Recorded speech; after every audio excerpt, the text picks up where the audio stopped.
lot of people read my focus on athletic shooting last season like an attack on the competitive world. That's not true. I love 3-gun, IPSC, IDPA, and all the other shooting sports, even if I get my ass beat every time I get crazy enough to enter a competition. I'm not critical of the sports.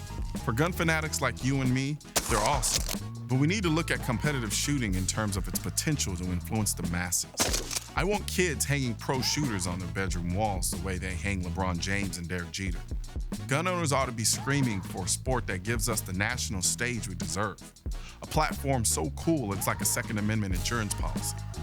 Because we're all advocates, whether we like it or not. Everything we do or say or don't say is scrutinized, stripped of its context, and demonized by the misguided people out there who will ban our way of life in a heartbeat. For the next few episodes, I'm hitting the road to talk to a lot of gun industry people about how we're gonna come together to defend this right. My first stop is deep in the piney woods of East Texas with world champion shooter BJ Norris. We are at Bill Wilson's personal range, the Circle WC Ranch in Northeast Texas. Okay. We've got a pretty neat little stage set up for us to shoot today. We're gonna start with a handgun. We've got an activator popper, which is gonna trip the swinging paper target. And then we're gonna engage the 4 static steel plates on that tree. Then we're gonna safely ground the pistol on the table, move across to the bolt action rifle, engage another 4 target tree that's about 100 yards downrange. We're gonna move to the plate rack with a shotgun, engage our 6 plates on the plate rack. We're gonna put it down safely on the table. We're gonna move across, we're gonna have an AR carbine over here. We're gonna pick it up. We got 2 shots on a charging target. Then we're gonna move about another 25 yards downrange and engage 8 steel poppers there. Gotta be honest with you, sounds like a lot of stuff I'm gonna forget. There is a lot of stuff going on. Looks like fun though. So let's have at it. Let's do it, man. Ready? Shooter ready. Ready. Stand by.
Talk to your elected representatives and try and get them out to shoot. Instead of just hounding them about, oh, I don't want you to vote for this bill. I think you should vote against this. I think, you know, this is bad, this is bad, this is bad. why don't we try and get them out and shoot? I want to believe that could work. The reason why I don't believe it'll work, I think it falls in the same vein as like getting celebrities to go out and shoot. There are a ton of celebrities that go out and shoot quietly. They do it and they love it. But they're not willing to risk, one, their reputation, nor their livelihood, ironically enough, you know, to come out publicly and say it. I think where it needs to start is with us. We've got to make ourselves unable to be ignored. The fact that you do this full time, how much of the political aspect plays a role in it? Like, do you at all feel threatened? You know, if we lose the right, even, you know, be able to shoot and compete, then, you know, I've got to find another living. And, you know, that's gonna, you know, not only affect, you know, me and my family, but many other families that work in the industry and, you know, depend on the job that comes through.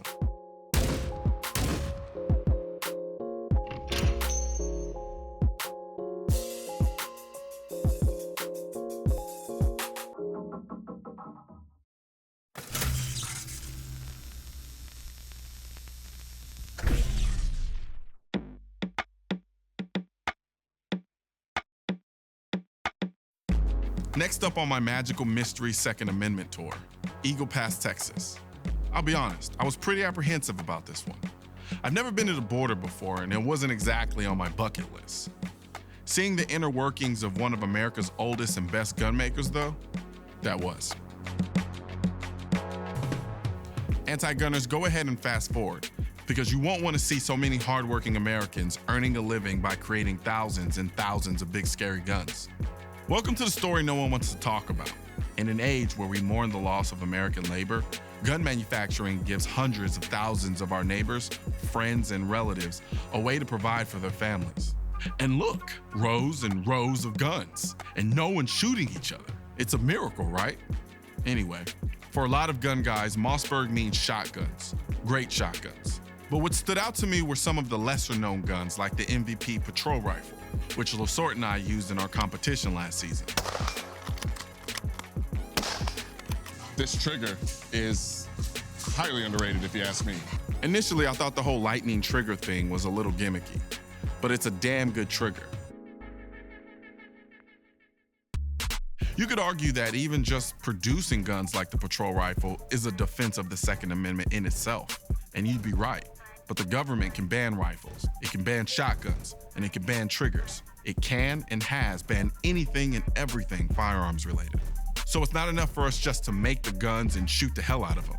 We have to be vocal about how important this right is. I don't care if you build guns, shoot guns, collect guns, whatever. If you use them, you're an advocate, like it or not. No matter whether you're an end user or somebody that manufactures them, if you don't recognize that you have to be engaged in the political process, I think you're really missing the boat. When the factory tour finally came to an end, I was left with a deep respect for the men and women working the assembly line. These are the silent champions of the Second Amendment. People who come in every day and through very difficult work, make it possible for free Americans to access their right to keep and bear arms. Next week on Noir. I take my great American gun trip to Minnesota, the home of federal premium ammunition, and some of the most fun I've had on the range in years.